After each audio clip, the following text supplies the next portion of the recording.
Muy buenas noches a todos los amigos de Radio Latino 2, aquí transmitiendo directamente desde Brooklyn, New York para el mundo. Bueno, hoy ya sorprendidos con este día de calor, prácticamente estamos en otoño, ¿no? Pero hoy se vino un calor un poquito fuerte, sorprendiéndonos a todos. Bueno, tenemos de invitado al doctor José Elías Rodríguez. Muy buenas noches, doctor. Gracias, buenas noches, siempre contentos y gustoso de estar aquí en este programa y en esta radio. Muchas gracias, doctor, por hacernos el favor de estar aquí. Bueno, tenemos muchas informaciones, ¿no? Ya que hemos subido a través de Radio Latino 2 Informa, estamos cargados de información para todos nuestros compatriotas ecuatorianos y ahora en este caso también tenemos noticias de nuestros hermanos dominicanos y argentinos. También tenemos de bolivianos. Les quiero recordar que aquí en Radio Latino 2 pues se maneja un negocio de un almacén de autoaccesorios y auto repair. Reparamos carros como vendemos partes para carros igualmente.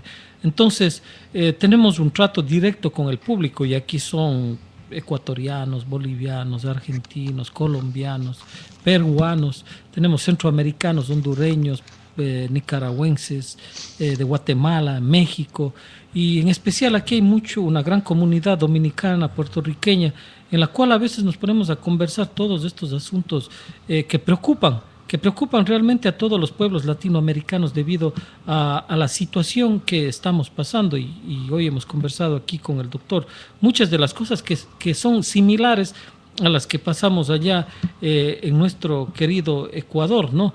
Que tenemos ciertas coincidencias de los problemas que vienen aconteciendo.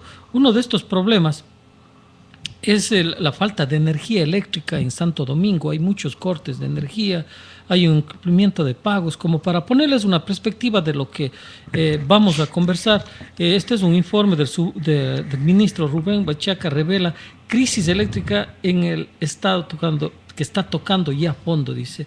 El vicepresidente ejecutivo de la Corporación Dominicana de Empresas Eléctricas Estatales, Rubén Bachaca, reveló este miércoles que la crisis de energía de la República Dominicana está tocando fondo hasta el punto que concluir que en el 2012 con una deuda con los generadores energéticos de 1.200 millones de dólares indica que la profundidad de la crisis económica es mayor de lo iniciado, peor imaginado, dice, y más que todo complicado para ahora con una nueva presidencia.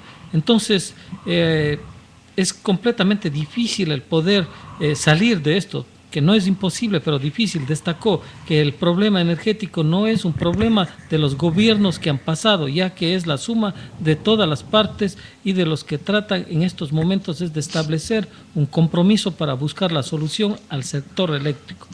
Entonces, dicho esto, doctor, se parece un poco cuando Ecuador tenía que hacer uso de esas grandes empresas eléctricas de diésel, ¿no? En Guayaquil, me acuerdo que uno sí, de ellos las era barcazas. Las barcazas. Que el Partido Cristiano creo que manejaba todo el negocio de las barcazas, ¿no? Y del diésel. Exacto, la empresa bueno, eléctrica. ¿esto es esta historia de Santo Domingo, ¿es República Dominicana o los Santo Domingo, los Táchilas? No, creo no, que, no. A ver. Santo Domingo, República Dominicana. Ah, ya, okay, está bien. Está muy lejos de ver. Claro, mil y más de millones de Santo Domingo. Claro, está grave la situación. No, bueno, creo que siempre ha tenido el problema República Dominicana en el caso de la electricidad.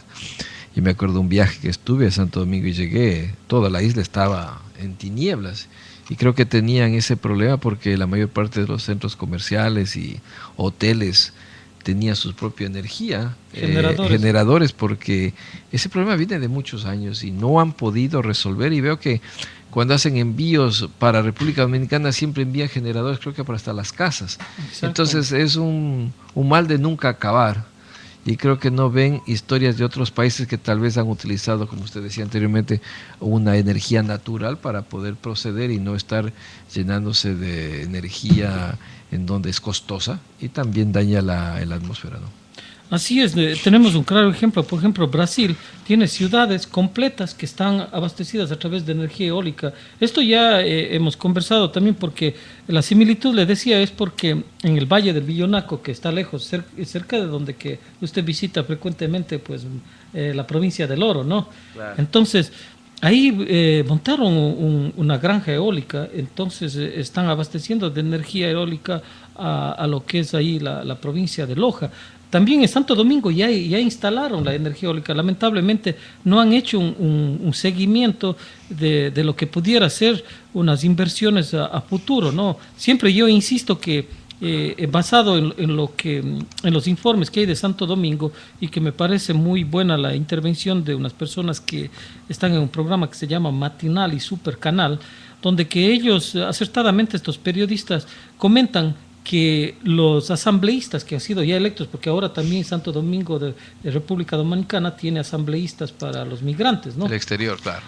Entonces ellos dicen que sería muy interesante que los migrantes inviertan como capital extranjero en Santo Domingo, y en esto sería una gran oportunidad. ¿Y por qué hacen un análisis? Dice, de lo que ya he venido hablando hasta el cansancio, de que si fueran los dominicanos los que pusieran el dinero para el desarrollo del país en diferentes empresas como estas, quisiera decir que cuando el dinero viene ya no retorna, porque los dominicanos, como cualquier otra persona oriunda de un país, quiere regresar, y más si tiene la capacidad económica para solventar sus gastos allá. Lo mismo nos pasaría en el Ecuador. Si dieran las oportunidades, en vez de estar enviando dádivas para acá, abrieran las oportunidades para que los migrantes pudieran poner negocios realmente rentables, ese dinero se quedaría allá y sería mucho más rentable. ¿Qué piensa usted, doctor? Bueno, hemos visto que en República Dominicana, como en todos los países donde los migrantes han salido, tratan de invertir en su país, porque todo mundo, todo inmigrante siempre está pensando en regresar. Y para regresar, pues está buscando el proceso y la manera, entonces comienzas a hacer los gastos. Ahora, que existiera una inversión para no regresar simplemente con las manos vacías y tener un negocio, es importante. Pero el negocio no le da al gobierno, el negocio se inventa a uno mismo y ve qué es lo que le va a salir, lo que no le va a salir. Ahora, si hubiera planes de inversiones en donde podría haber algún tipo de seguridad jurídica, más no una seguridad económica, porque cuando usted invierte es simplemente como jugarse a la lotería, ojalá me vaya bien. O sea, nadie le puede asegurar su inversión 100%, porque entonces eso no es inversión.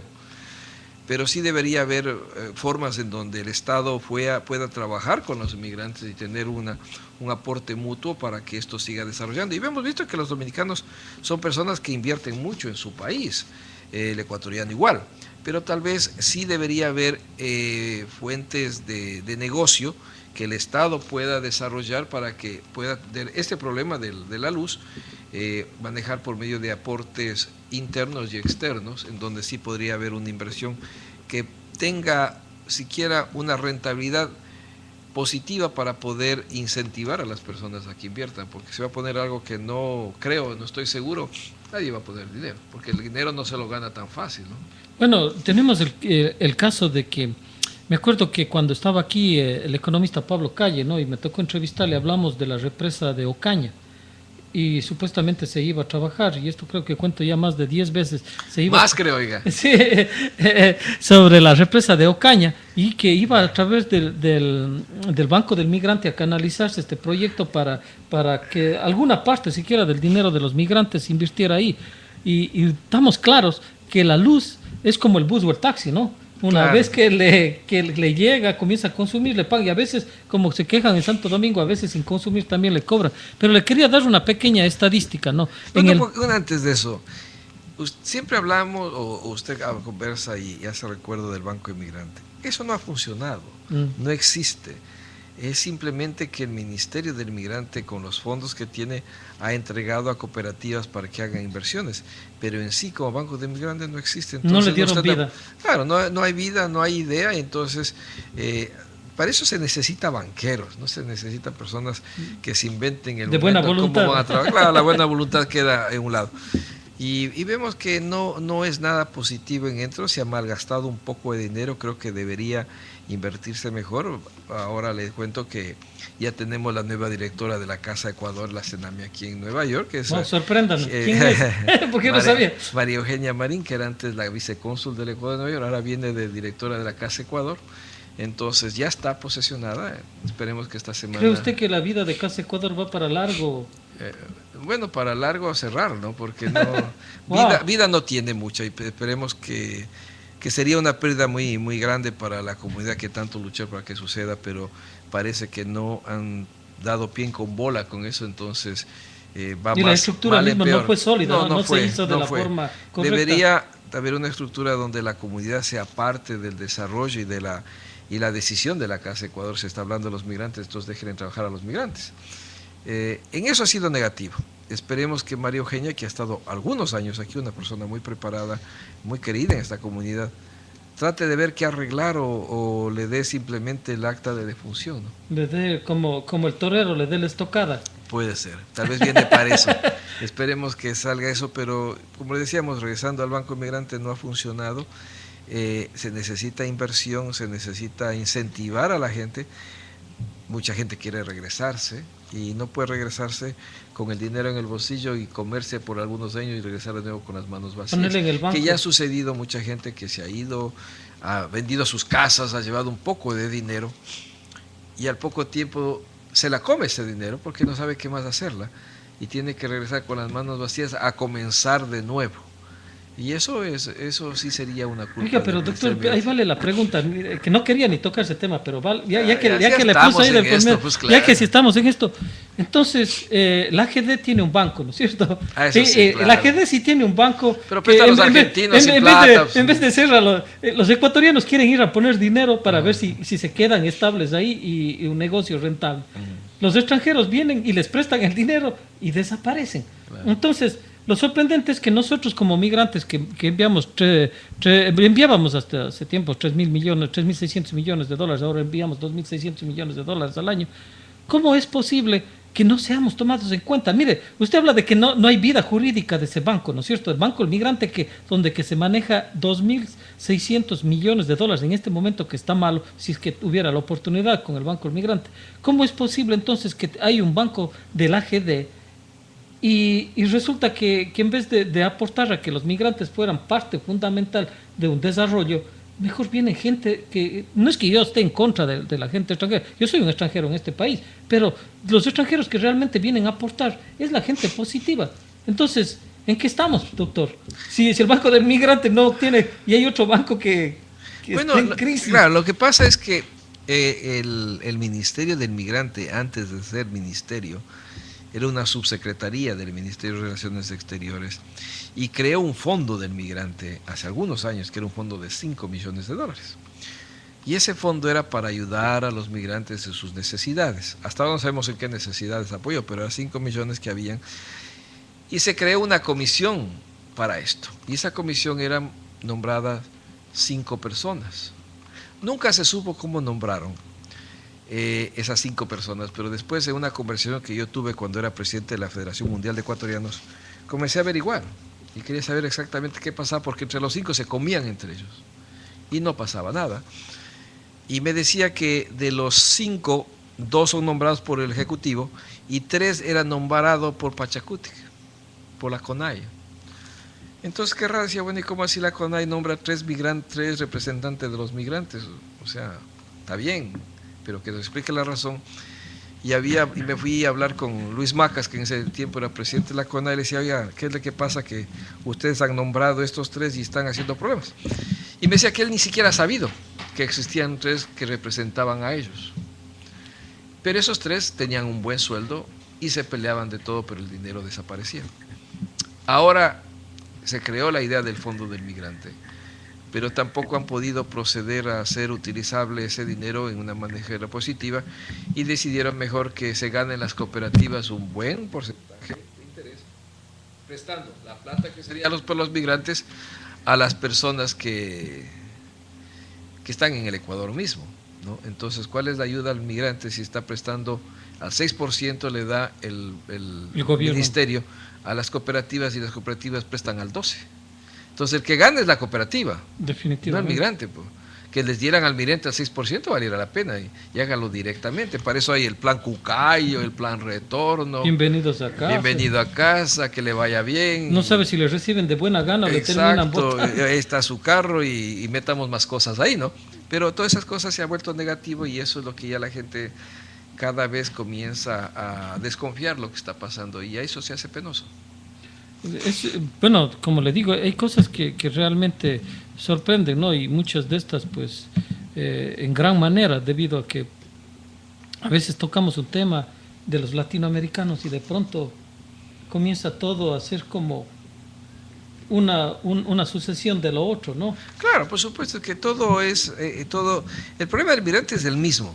Todos los que estamos afuera en el exterior, seamos ecuatorianos, centroamericanos, del Caribe, tenemos el mismo problema hasta los europeos, o sea, tenemos el mismo problema aquí porque todos o tenemos papeles o no tenemos papeles, y si tenemos papeles tenemos que manejarnos bien por la ley de calidad moral que tiene migración, y si no, pues también nos votan porque si seamos residentes podemos perder la residencia. Hay que hacerse ciudadano lo más pronto posible, primero para poder votar y decidir en el país, y segundo para que no preocuparnos en qué momento cambien las leyes y nos quiten hasta las residencias. Y peor, que no somos ni ciudadanos de aquí ni de allá, porque gastamos aquí y seguimos gastando en otros países creyendo que vamos a regresar. Y muchos de nuestros hermanos mejor regresen en una cajita y otros se gastaron la plata. Otros ni regresan porque se quedan pobres acá. Claro. Quería darle solo... Las esposas ya tienen novios y uno sacando al aire acá, ¿no? Le quería dar solo esta estadística nada más para terminar esto de la energía eólica.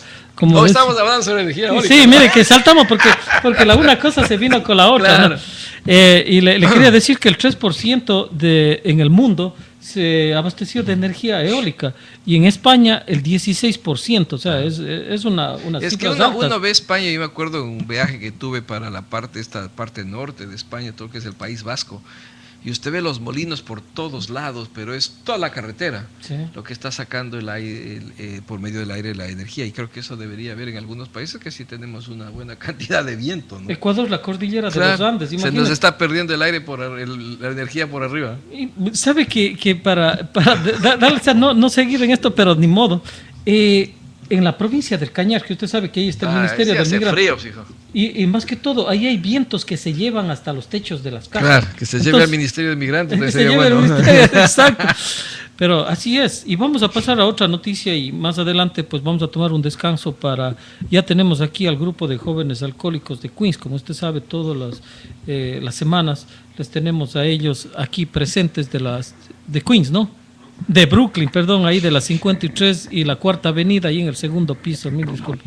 Pues ya están ellos aquí y vamos a escuchar el testimonio de uno de ellos. Pero antes de eso, vamos a dar una noticia hablando de esto de grupo de jóvenes alcohólicos. Y eso, nos encontramos con una sorpresa que allá de nuevo en República Dominicana, en Santo Domingo, quieren hacer ciertos cambios a la ley. Ya tengo entendido que ya pasó por el Congreso y falta ahora otra aprobación para que la ley ya se ejecute, pero lo que pasa es que en los adultos los casos son superiores. Hay 22,000 casos en adultos y 570 en jóvenes, ¿no? Menores de 18 años.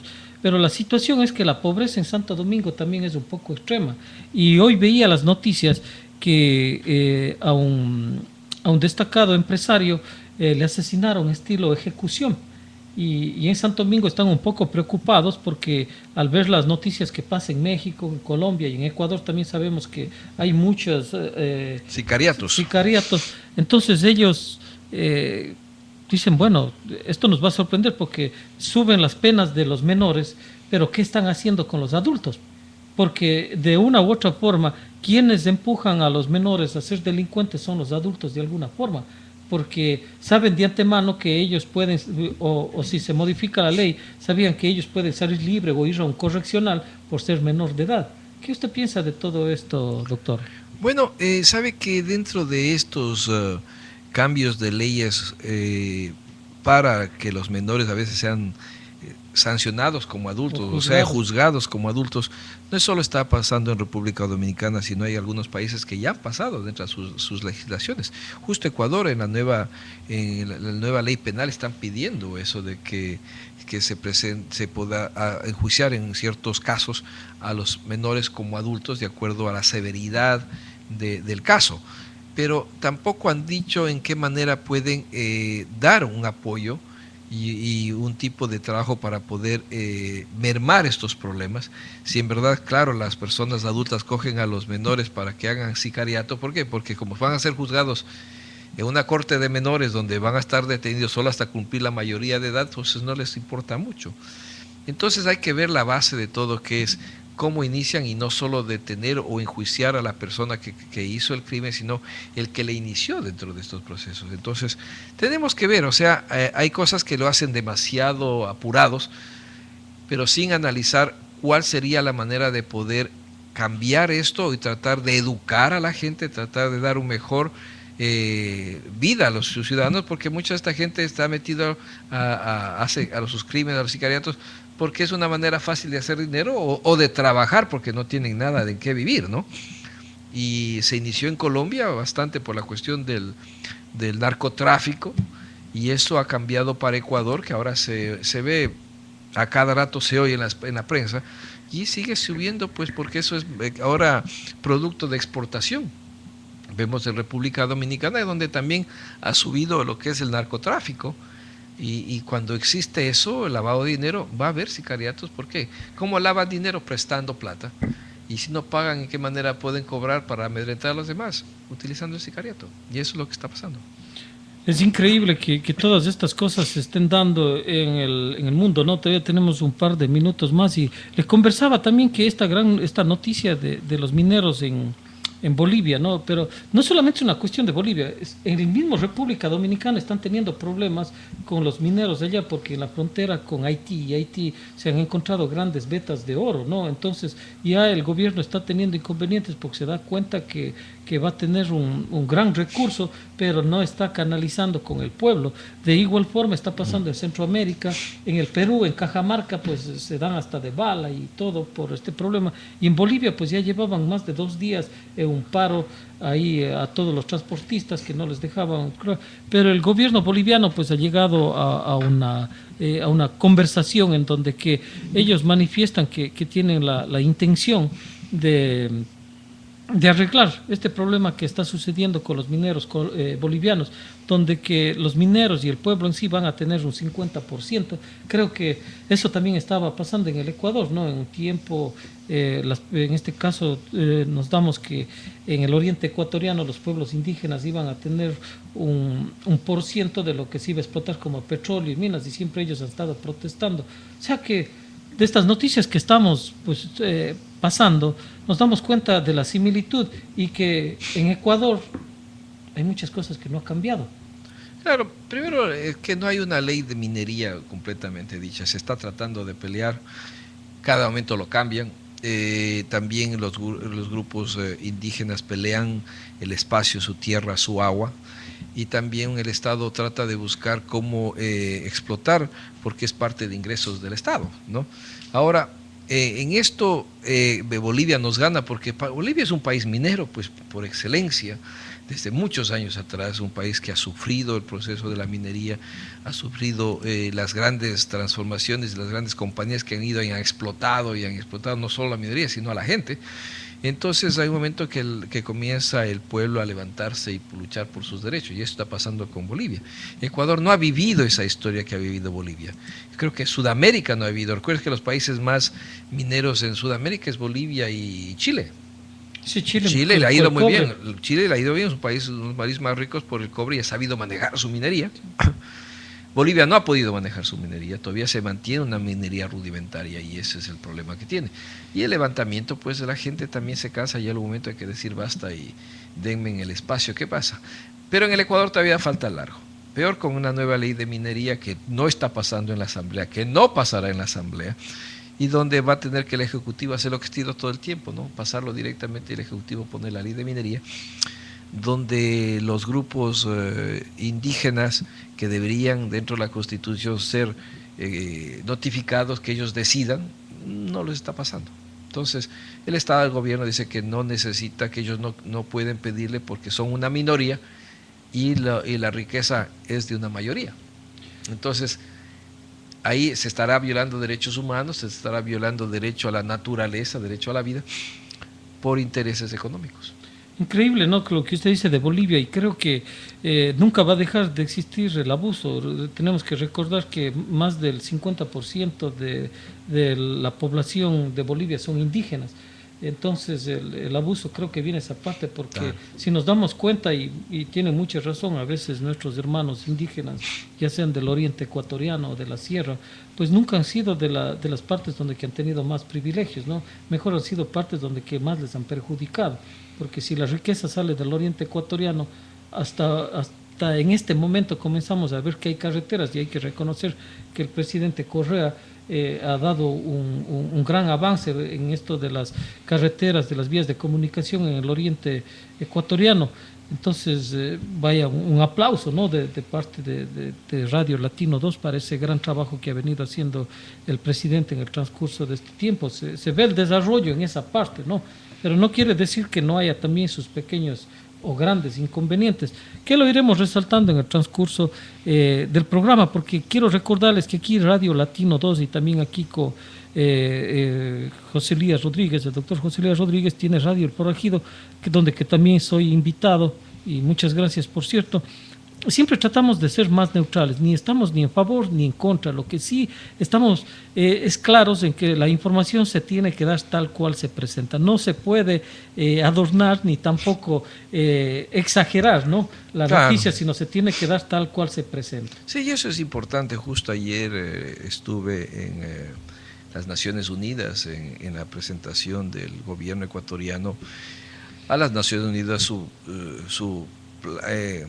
su visión del caso Assange de Wikileaks, donde el Estado demostraba por qué ellos llegaron a ese acuerdo o a esa decisión de darle el asilo diplomático, y ahí también Julian Assange pudo hablar y explicar las razones por qué él cree que es perseguido. Y también ha habido medios como de Inglaterra donde le preguntaban, bueno, ¿está listo a mantener a Julian Assange unos 10 años en la embajada ecuatoriana, ¿no?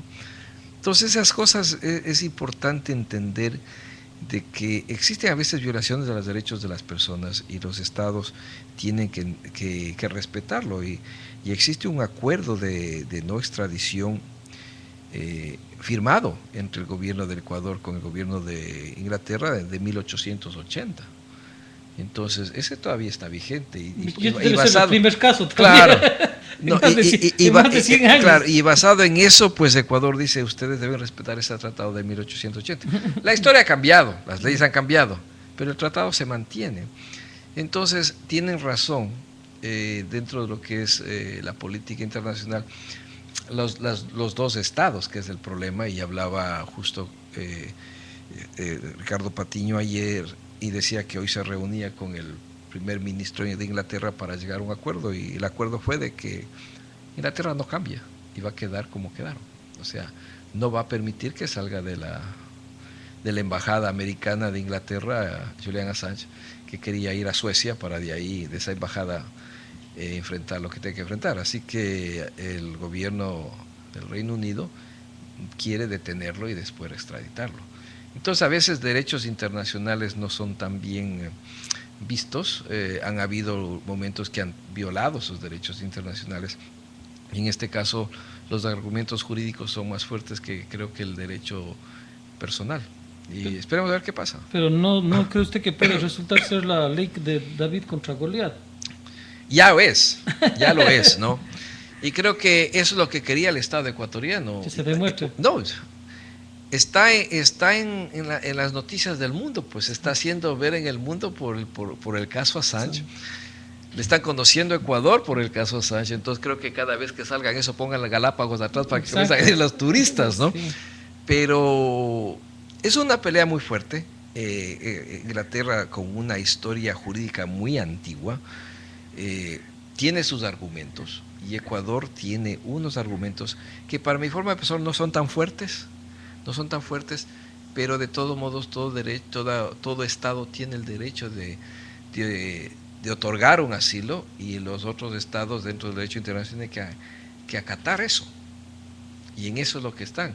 Pero hay historias de personas que les han dado asilo político y han estado y no han podido salir de las embajadas. Ha habido uno que ha estado 15 años en una embajada, otro ha estado 8 años en una embajada, otro ha estado 3 meses en otra embajada. Y recuérdense que en Cuba le dieron asilo político a unos ciudadanos cubanos, y entró a la fuerza el gobierno cubano y los mató. Entonces han habido violación a los derechos. En este caso, esperemos a ver qué pasa, pero Ecuador está en las imágenes del mundo por este caso Assange, ¿no? Entonces hay que pagarle a él por publicidad. Exactamente. Bueno, a veces uno dice que nunca sabe uno para quién trabaja, ¿no? Y entonces a lo mejor el gobierno de Inglaterra no se da cuenta que está trabajando muy bien. Para promocionar al Ecuador. Exactamente. Sí. No, mire, y ahora justo el gobierno de Australia, porque Assange es australiano, que no ha estado apoyando en nada, le ofreció a Ecuador que si en un momento dado Assange se enferma o algo en la embajada de Ecuador, tiene para traer un quirófano y operémosle aquí al señor. Hacerle una extensión ahí. Lo que quiera. No tiene dónde, pues, ¿no? Entonces quedaron de que ellos se encargarían de todos los gastos médicos de Assange, siquiera eso. Ahora darle comida y estadía, pues no es mucho, ¿no? Pero por 16 años ya ser bastante cansoso. A veces el muerto apesta en cualquier lado. No, y él mismo solo. Claro, seguro. Porque imagínese estar en medio de, bueno, no pongamos 4 paredes, pero sí cuatro oficinas y donde que tienen que usarse también para que las personas, hasta los curiosos van a llegar. Y muchos de esos ya se tienen que cansar de esa monotonía, ¿no? Yo creo que para que así saquen un poco de dinero para la mantención es que cobren por ver, ¿no? Claro. Se está poniendo como un zoológico. Sí. Bueno, es penoso, pero bueno, esperemos que eso termine y se arregle. Pero en este caso sí hay una violación de derechos humanos, tratando de defender lo jurídico, ¿no? Y a veces, no todo el tiempo, la justicia es justa, dicen. O sea, a veces la justicia es bastante injusta, pero es justicia y hay que respetarla como la es. Así es. Bueno, vamos a tomarnos una pausa, DJ Michael, a ver si nos pone una música y enseguida regresamos ya con el grupo de jóvenes alcohólicos de Brooklyn. Adelante, DJ Michael.